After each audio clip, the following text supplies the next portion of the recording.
What have you seen the royal family do, the Queen Mother, and the other people you've seen in the rituals? What have you seen them do? I've seen all of them drink human blood and consume human flesh, and they have their own goblets in which they have blood, and these goblets are encrusted with jewels. And they also have their own daggers, and that the dagger goes into the goblet, and they stir the blood around with it, and it's also a what it is. It's a symbol of the phallus going into the vagina when they're doing this, and I've seen them do this, and some of them have even, like the Queen Mother I saw with, she had her own little, it would, like almost, it's between a very elaborate ornate chair or a throne kind of thing brought in for her to sit. And because before these rituals actually start, there is a kind of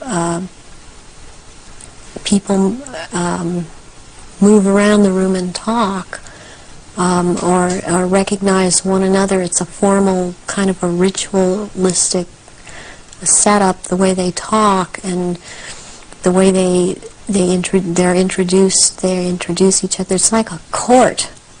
What are they wearing? They're wearing robes. They're not wearing anything underneath the robes, and the robes are very ornate. They all have, the one thing in common they have is they have a red color like blood, and some of them have purple, and they have gold kinds of lines running through them. They have the Merovingian symbol of France, the fleur-de-lis, and there are jewels that are sewn in at certain points on these robes, and they wear these robes, but they don't wear anything underneath the robes, because what is going to happen, what the rituals are all about, they're going to shape-shift, and they can't have anything on under the robes. And there are orgy kind of things that go on at the rituals also. And involving the royal family of Britain? Yes, involving the royal family of Britain, and the sacrifice and the eating of, consuming the sacrifice, and they are involved in that. And you've seen them do that? Yes, I have seen them do that. People in Britain, listening to what you're saying, would obviously be staggered, I guess anywhere in the world, but what would stagger them mostly is, in Britain, the Queen Mother has an image of being the nation's grandmother, the nice old lady, and good old Queen Mum, what a lovely lady. What's your experience of the Queen Mother? She is very cold in reality, and she is very cruel, and she is very different than she comes across to the public. She's cold-blooded.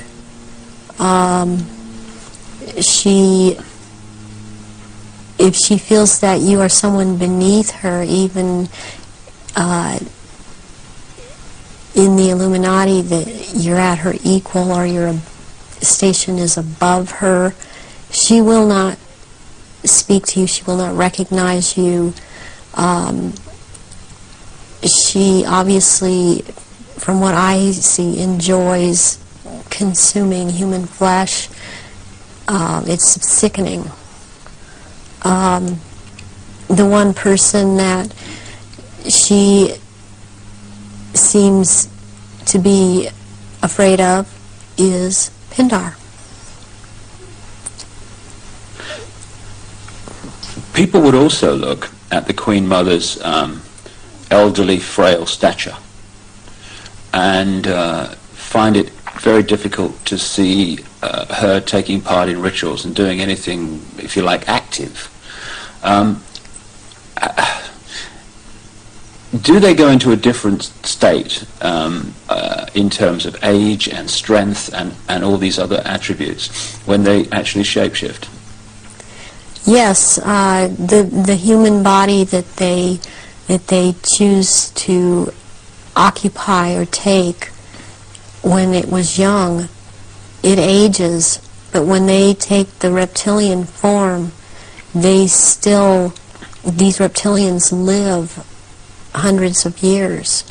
And so they have to have taken more than one human body to live in.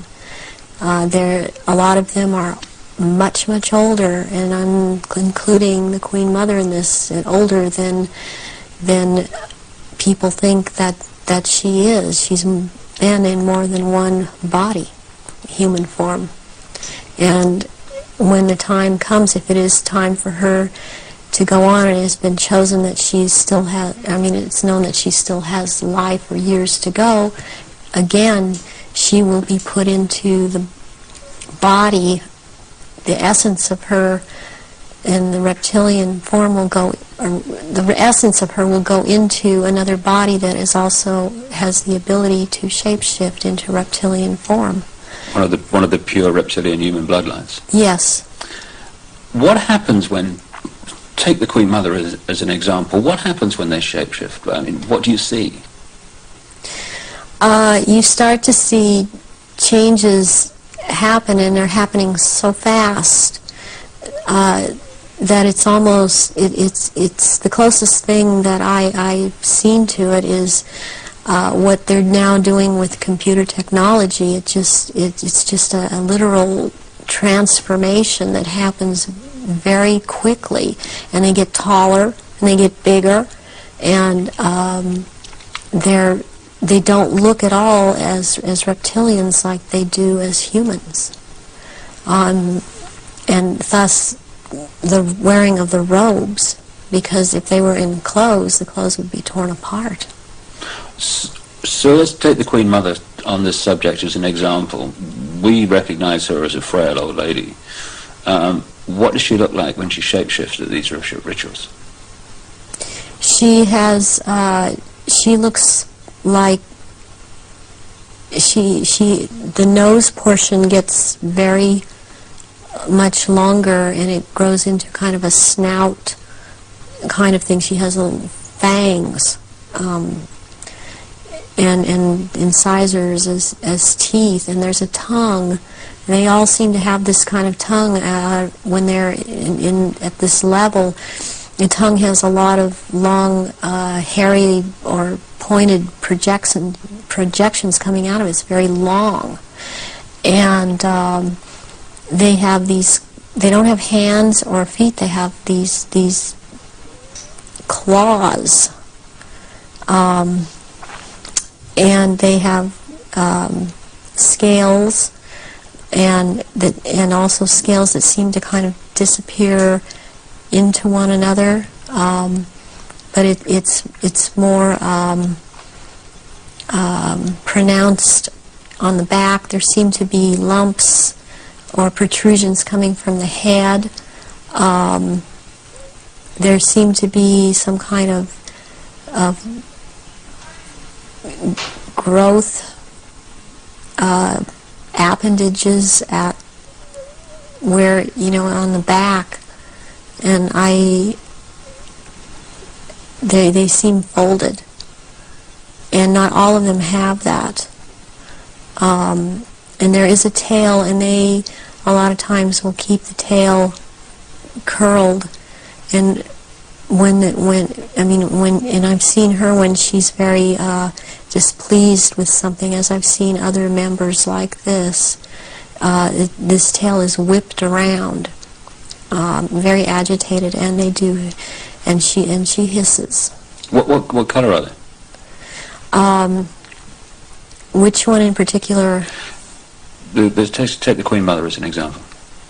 She's kind of a beige color on the underside, and by the time you're going up around to the back and the tail and the top of the head and on top of the nose, snout, whatever, it's coming to a very, they're dark speckles or large speckles of dark browns.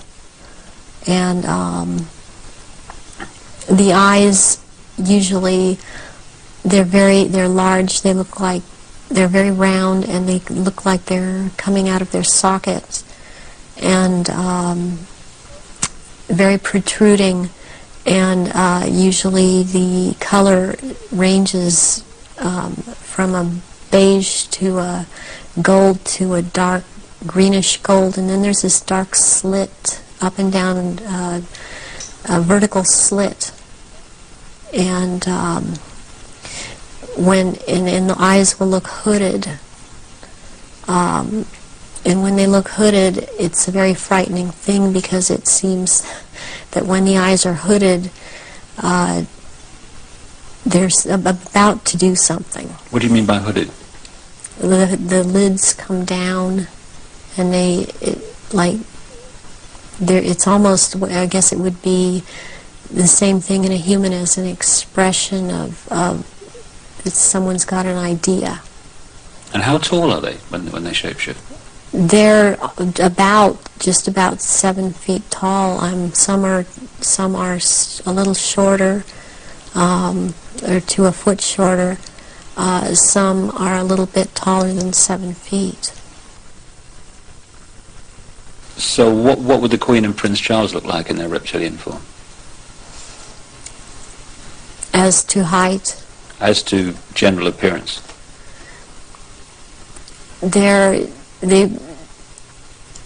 Charles resembles in both ways, in human form and in reptilian. He resembles Pindar.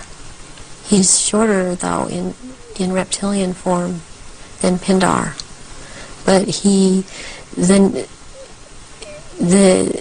the way that the reptilian, the nose shapes into the snout at that point, and the jaw becomes the underpart. It's very much like Pindar, and his mother doesn't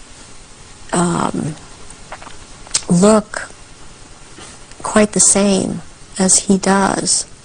But what does the Queen look like? The Queen, she's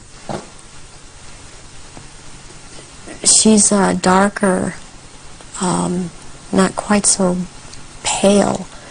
She's darker. All over, she doesn't have the amount of I would call it freckling. It's more like a gradual, like the skin is gradually getting darker. It's more smooth. And she does have the lumps up around her head and down the tail, the spine. Charles has the tails down around the spine, and funny enough, he has the protrusions from the skull in the reptilian form, where about or above, right above where it seems like his ears would have been. What is it about the rituals that allow the shapeshifting to happen? When the victims are starting to be sacrificed, it's the scent of the blood, and they start shape-shifting at that point in time, and they can hardly wait to get to the blood. It's like they're addicted to the blood, and then the consumption of human flesh that follows.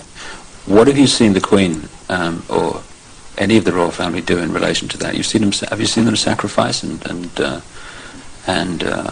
consume human flesh?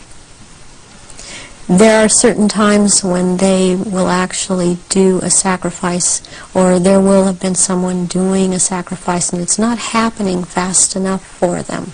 So they will step in and finish it themselves, because the sacrifice the ritual has to be gone through. It's sacrificially, ritualistically, it has to have been gone through.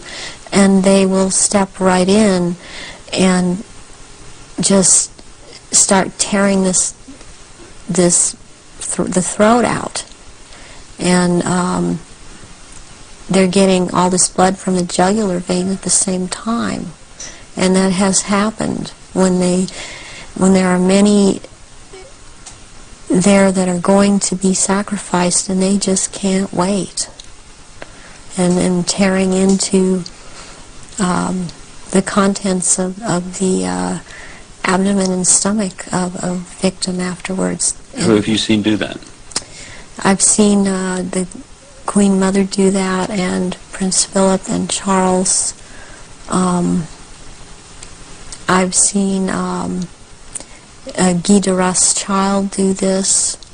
It seems that I've seen it more among royalty, or so-called royalty, do this than people that are not titled. That they don't seem to. They seem like it feels like they don't dare, but they shapeshift nonetheless. But it's like the royals that step in and just start tearing away as they can hardly wait. How long can they hold the reptilian form in these occasions? During the rituals, it's much easier for them to hold their reptilian form. They can stay in that form. What it is that they have a hard time holding their human form. And as long as they're around blood and the scent of blood, they can't hold human form. Right. Where do you think the story of Diana fits into all this? In terms of the ritual that you know about and the royal family background that you know about, what was all that about? What happened in Paris? Diana was a ritual sacrifice because she's named after a goddess, Diana. She was chosen from before birth for the purpose of which she served. I understand and very well, and am very empathetic towards Diana, because in a way it parallels what happened to me, to have served your purpose, had 2 children, and then be tossed aside. And to her horror, though, she obviously never attending a ritual, she knew something was happening, and she knew what was going on and could not be trusted to be at a ritual anyways. I don't think that Diana would have attended a ritual. I don't think that they could get her to cooperate in this because she actually saw for herself that this was going on after she married Charles. Was there any way, when Diana was married to Charles, without attending a blood ritual, that she could have seen him or one of the others become a reptile?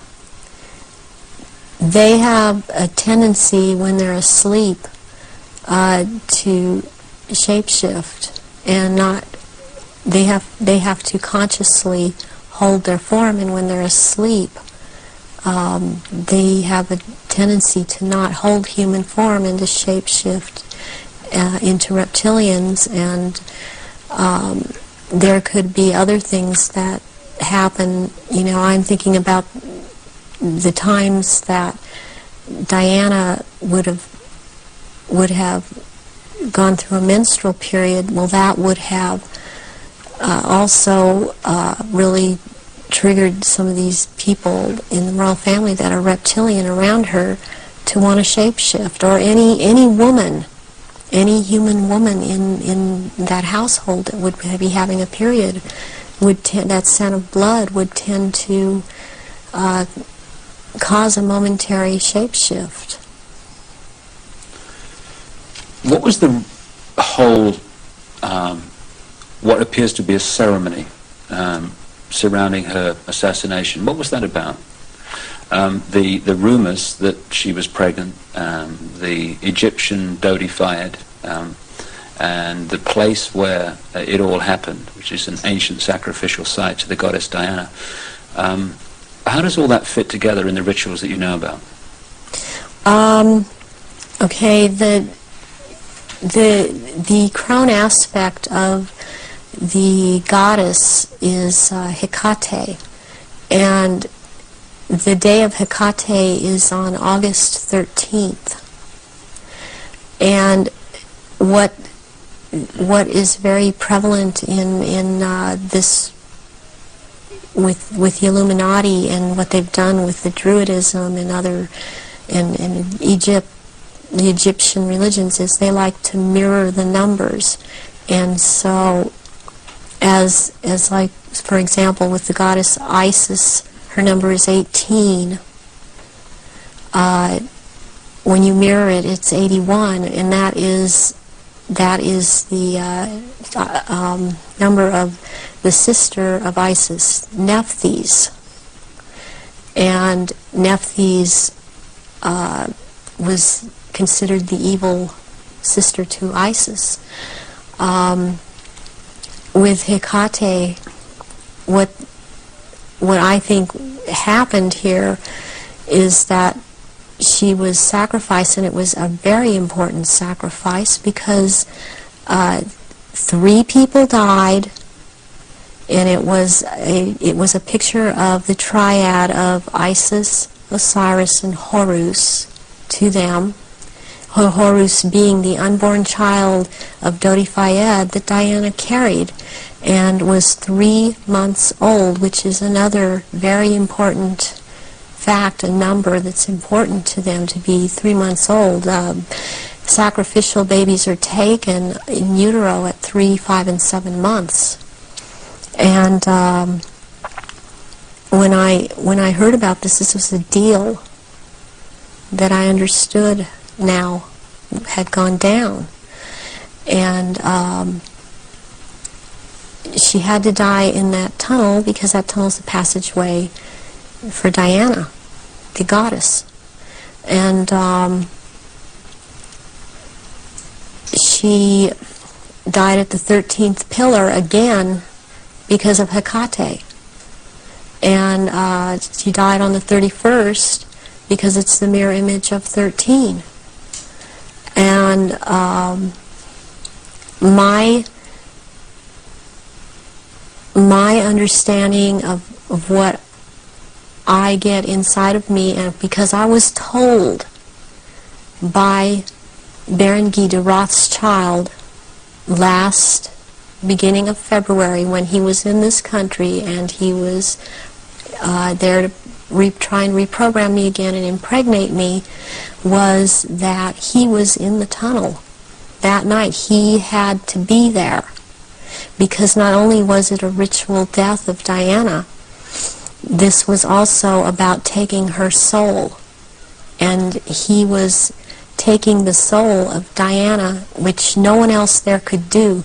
Whoever was present there could not do it. He could do it, and he was in France. This is the hypnotic stare you talk about. Yes, and drawing in the breath. And he had to be there to do this ritual killing, this ritual murder. This would mean that the ambulance team and a doctor that arrived within a minute of the crash coming the other way must have been in on this whole deal, or at least the people in charge of the ambulance team. From your experience of the kind of people involved in this Illuminati satanic network, do you think that's possible, that they could set that up? Yes, I do. I've seen a lot of things set up that if you did not know, if you weren't in on the so-called inner circle, or know what the Illuminati can do because they depend on people not believing they're really there, you would not, you would have a hard time believing it. That this has been such a secretive group and worked in such insidious ways to infiltrate and control. And there are so many unanswered questions they don't seem to be able to answer about Diana that keep coming up in spite of all the reports that come out, because there are people that don't believe what they're hearing. What would have been the purpose of creating such a clear and definite ritual in the assassination of Diana? What would be the purpose of that when they could have killed her in another way? Because it had to be done as a ritual, because they were going to take her soul. And it had to happen in the tunnel. It had to happen that way. It had to happen in that year.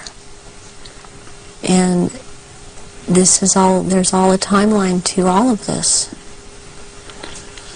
There's been many rumors that she was pregnant. But as I understand it, one of her friends says that that was not possible because she knew that very shortly before she'd had a menstrual period. Is it possible to be pregnant and for that to still happen? Yes, it is. This happened to me. I was impregnated with one of my own fertilized egg that was fertilized by the sperm of Pindar, and he sent Guy de Rothschild to impregnate me in this manner, and I was impregnated in October of '94. I had periods up until February when it was discovered, and they seemed normal. Not light, and I then was, since I had the background of a nurse, I was and had worked with a nurse midwife delivering babies.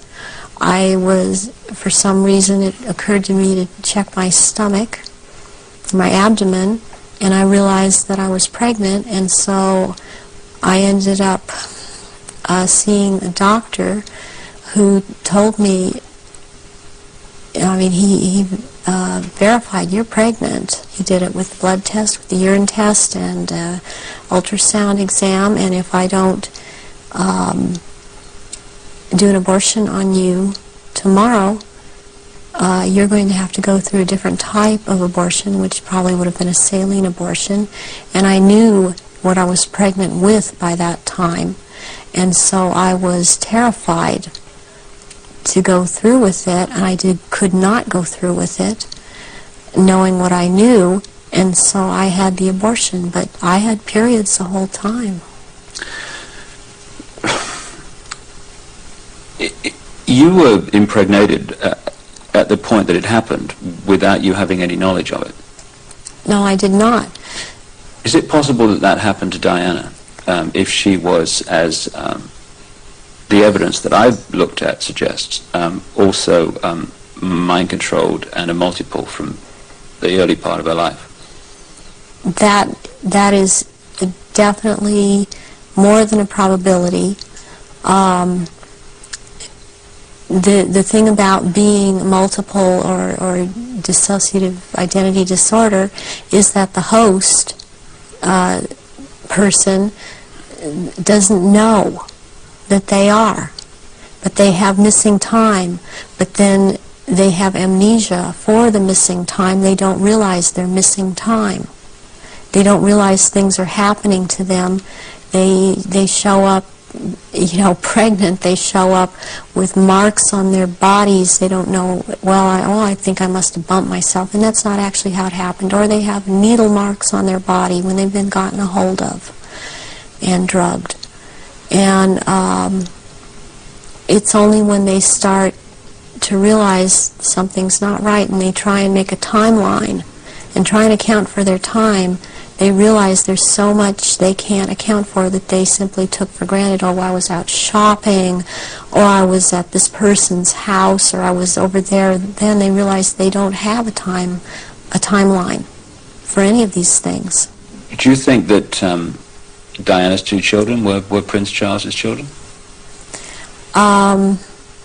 I do not believe that William is, I've heard that he was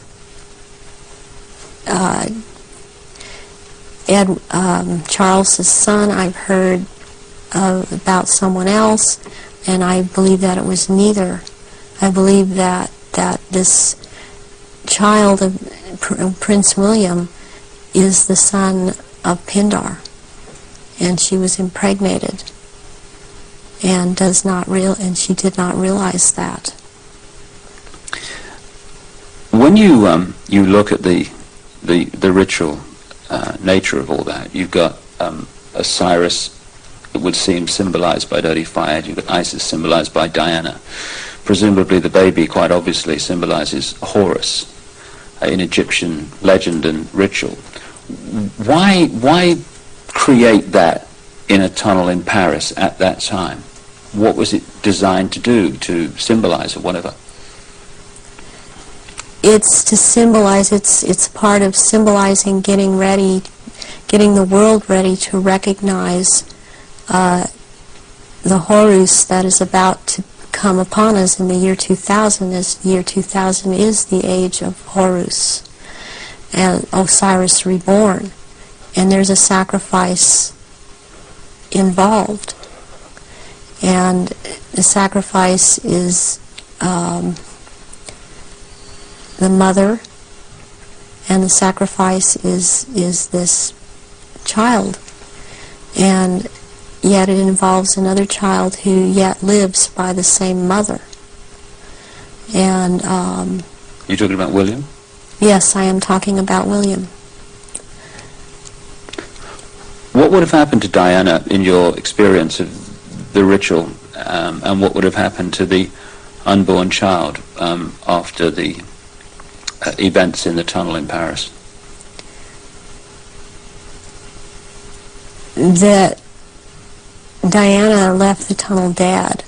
She didn't leave that tunnel alive. That ritual, she had to die in that tunnel, and they had to take her soul in that tunnel, and they had to take the soul or developing essence of the unborn child. And in the hospital, it follows logically, according to what I know about what they do, that they would have taken the uterus and the fetus from Diana, that would have been taken, and as a ritual that would have been taken, and they would have removed other body parts. And done what? Distributed them for high Illuminati members to consume, because this is a ritual sacrifice. Some strange things happened after that. Strange things happened all the way through it. But suddenly the decision was made that she would not be buried in the local church where she wanted to be buried, but on an island among the trees in a lake at Althorpe Park. And Earl Spencer, her brother, claims through a dream he was inspired to put 4 black swans on the lake. Therefore, from your, again, knowledge of the ritual, what does all that mean?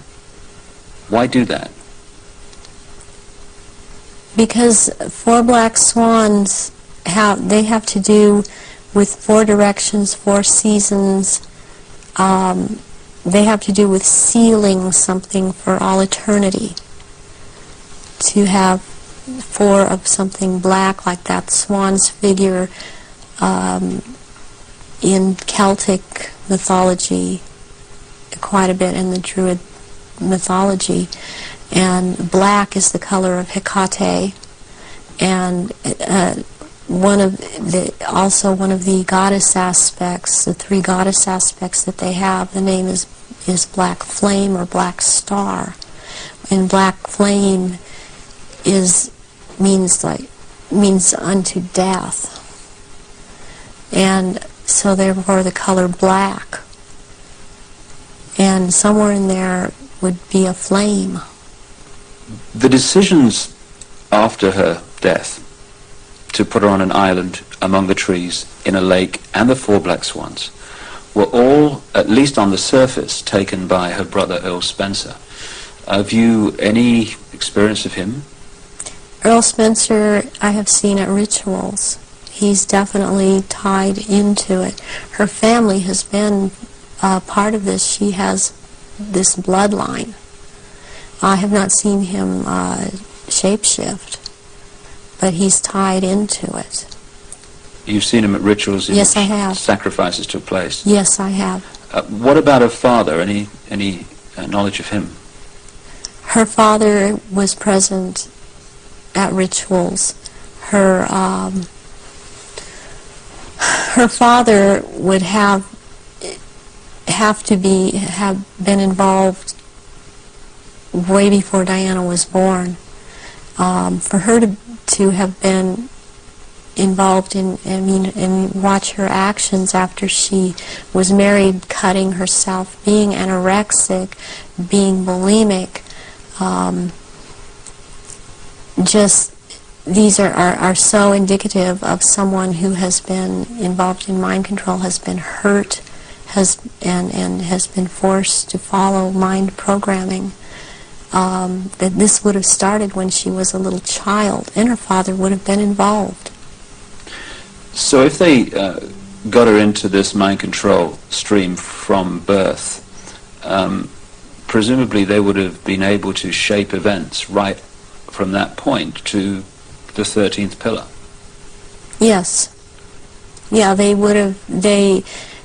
When somebody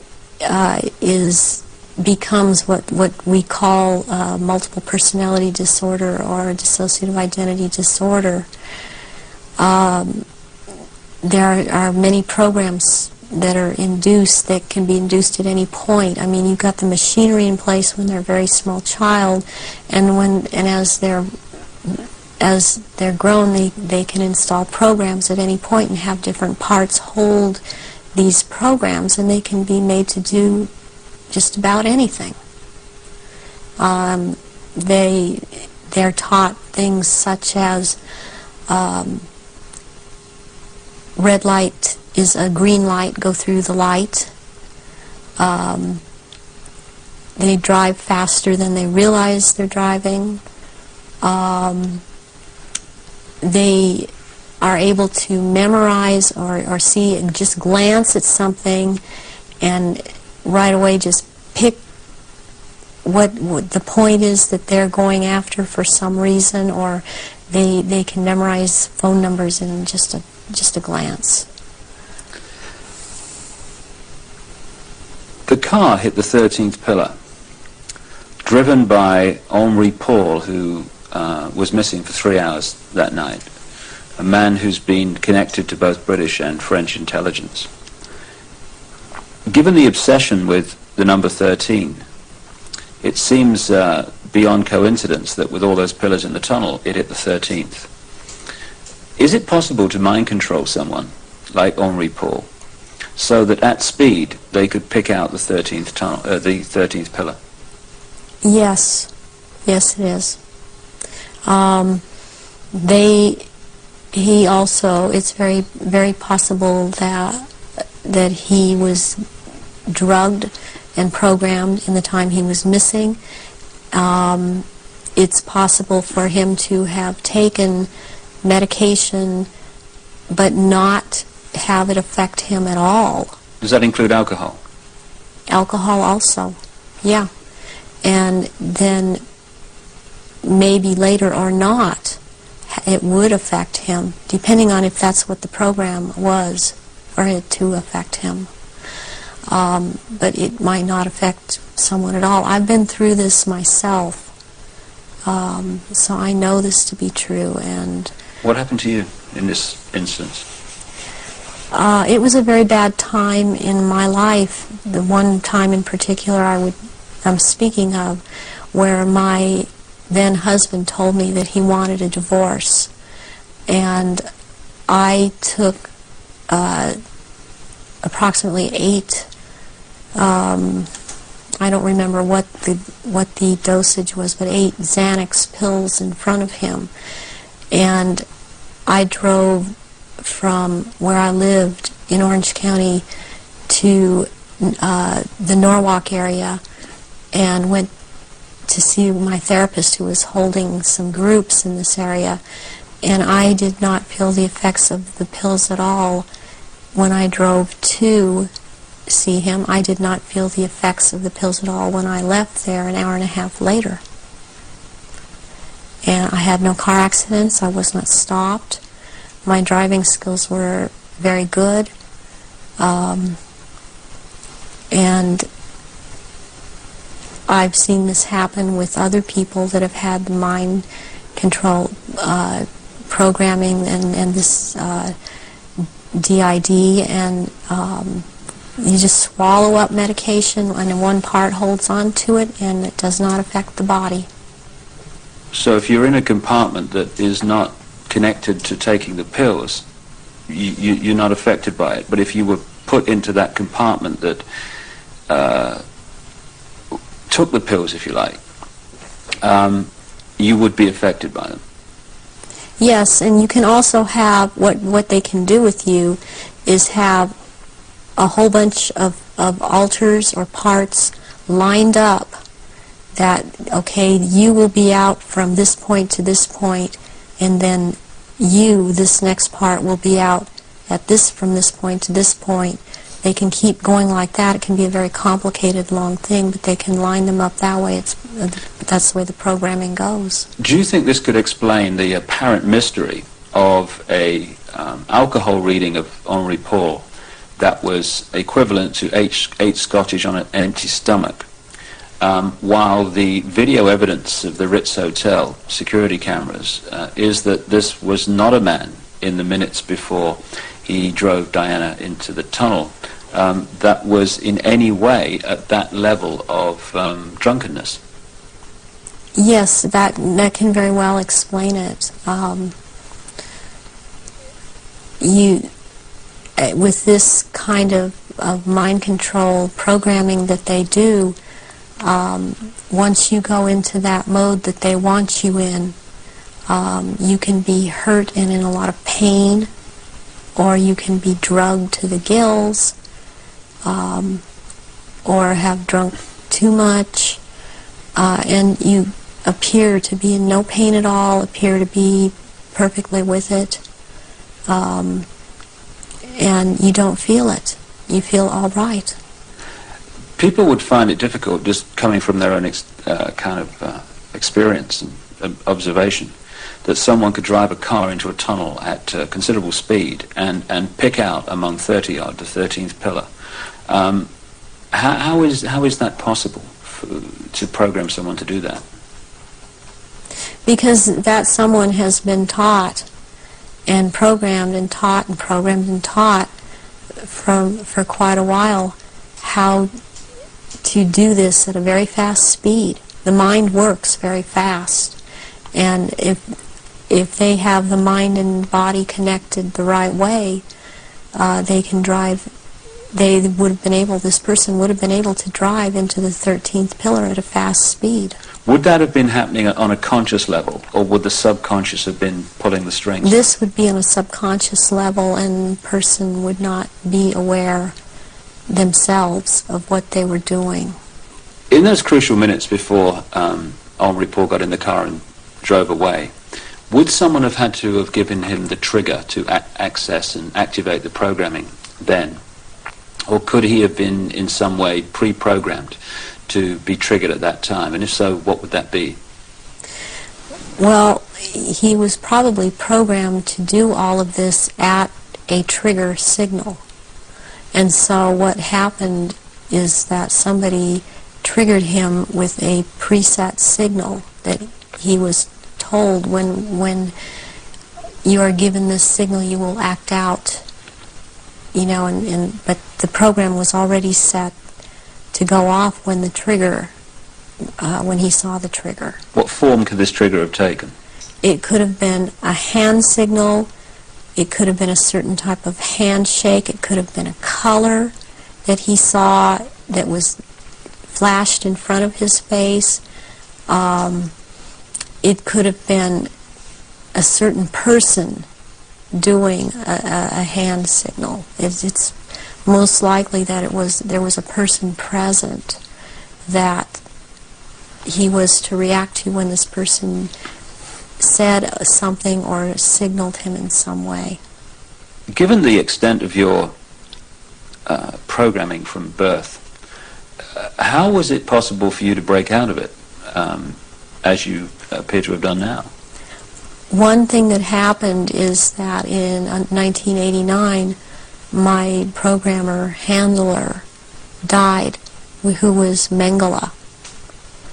And he was in this country so much, and I was around him so much, and he had a lot of control over me. And what happens when a programmer or handler dies, they usually have taught the person that they've been working with, to be very, very loyal unto death to them. And that's something that they, in the end, it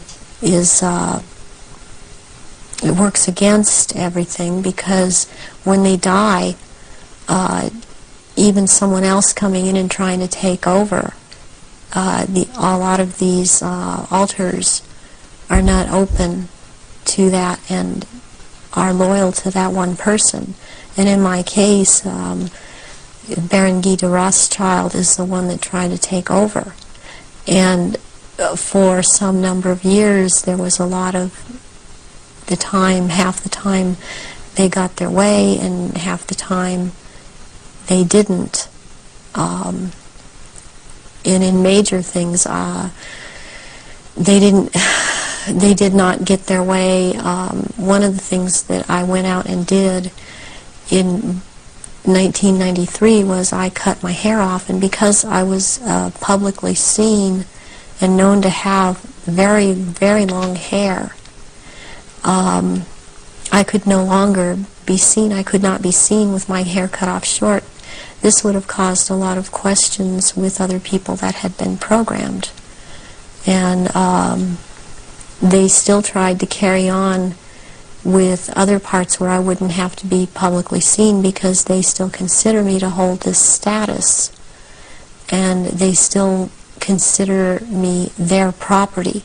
I was always told I was their property. One question that people would ask is, given all that you know, why don't they just take you out? They still have plans for me, and this was told to me just a few days ago by someone else who has spoken with Baron Guy de Rothschild, that they have plans for me, and they plan to try to have me back because of the psychic abilities, and that is not going to happen. In the little bit of tape we've got left, could we just turn the subject to the jewelry you've got to your left there? What is that? Was that part of the rituals that you were involved in? The first one, this is a child's ring. It is a 14-karat gold white, or 14-karat white gold ring with a diamond in the middle of a hexagram, or a hexagonal shape, and it looks like a hexagon if you were able to look closely at the diamond. This was returned to me by my ex-husband, who told me, well, this was in your daughter's clothes. And this was a message to me, and it was a trigger to me for him to do this. Any high-ranking survivors that I have talked to that know of this ring know that it's from Mothers of Darkness. And it would be very unusual. I mean, I don't know of anyone else that has a ring like this in their possession at this point in time. And what's the necklace? The necklace here is made out of copper, and it's very Egyptian, and it was given to me when I turned 19, and that's an important age because you really start at the position I was at, having these psychic powers in full effect and being allowed to do this in full effect during rituals, and this was worn during certain rituals. Why copper, and why have it at all? Copper is a transmitter. Copper has always been used in the occult. It has a specific meaning. The meaning it has is because I had a triad of altars that were very active in a lot of rituals, and the triad was Isis, Osiris, and Horus. And Isis was the part that drew down the moon, and Osiris performed the rituals, and Horus was what was born of performing those rituals. Just in the literally 3 minutes we got left, or 3 or 4 minutes, I know it's difficult, but I want people to understand the nature of what's going on to so many people today.